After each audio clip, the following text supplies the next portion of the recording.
Hello guys, Brad here again with another video. Today I thought I would do something a little bit different. I call this video the do's and don'ts of FragComm. And one of the things I've noticed about the fragrance community as of late is that it's just kind of gone completely out of whack. Everybody's just kind of doing their own thing. There's no controls or, anything like that. Um, and I know in the past people have always gotten on my case about, don't try to police the fragrance community. People do their own thing. People just want to have fun and stuff. But, I've tried to keep quiet about that, but it's just gotten to the point where I feel that I really need to step up and try to do something here. So, came up with 10 different things about the fragrance community that I think need to be addressed, and I want to kind of go over the do's and don'ts here. See how this goes. Number 10 is nudity. Now, one of the things I'm noticing in the fragrance community is, people are trying to do this whole sex sells thing on YouTube, um, and it's getting a little bit weird. I would say, do's, tasteful cleavage, peck thongs, and mesh tops. Like those varsity mesh tops. That's fine. What you want to stay away from: pasties, crotchless panties, and the full Monty. Now, granted, I know it's hard when your channel is suffering for views to keep those rules in check. But I do remember one time I was watching a video and I almost lost an eyeball, and so that's kind of why I thought I would go this route here with the nudity. And plus, YouTube they do kind of crack down and frown about the nudity thing. They will shut your channel down faster than a Kathy Lee Gifford sweatshop. So be careful about the nudity. Number 9, pronunciation. Now, I know there's different attitudes about pronunciation in the fragrance community. I've always been a big advocate of, you don't have to have perfect pronunciation. Some people, they get really offended if you mispronounce a word. But my thoughts and feelings are kind of the opposite. If somebody overpronounces or tries to come across as overly intelligent, it comes across as a bit arrogant and pretentious to me. So I would say the do's and don'ts here: stay away from saying things like Hermes or Claymore or Dior. That just kind of seems forced and over emphatic. I would prefer pronunciations like Hermes, Le Male, and Door. That works for me. So that's how I feel about pronunciation.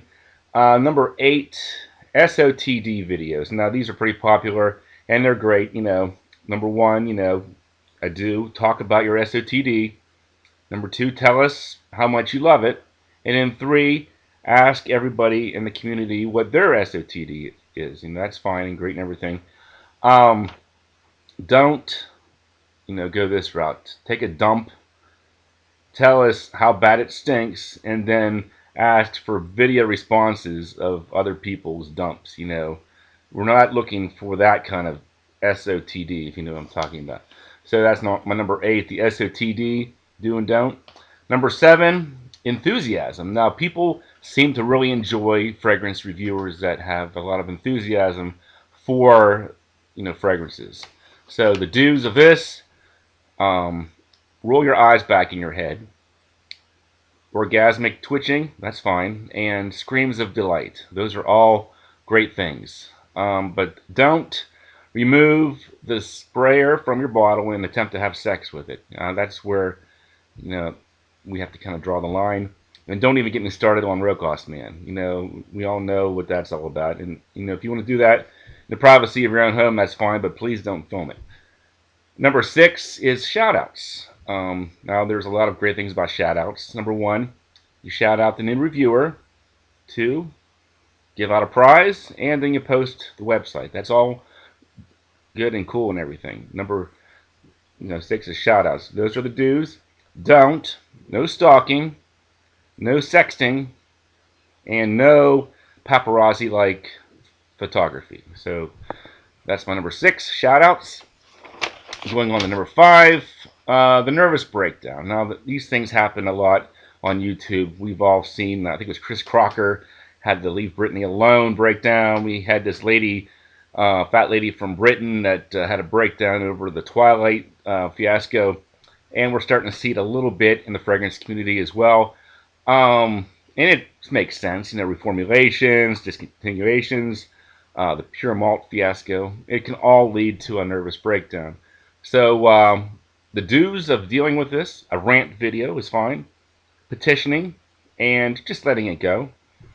The don'ts: suicidal threats, drive-by shootings, and terroristic attacks. Those are not acceptable. Number 4 is giveaways. Everybody loves a giveaway. Bottles, decants, samples all make great giveaways. But please don't give away ex-girlfriend's nude photographs, used undergarments, or coupons for free sex. That's where you kind of have to draw the line there. So that's my number 4.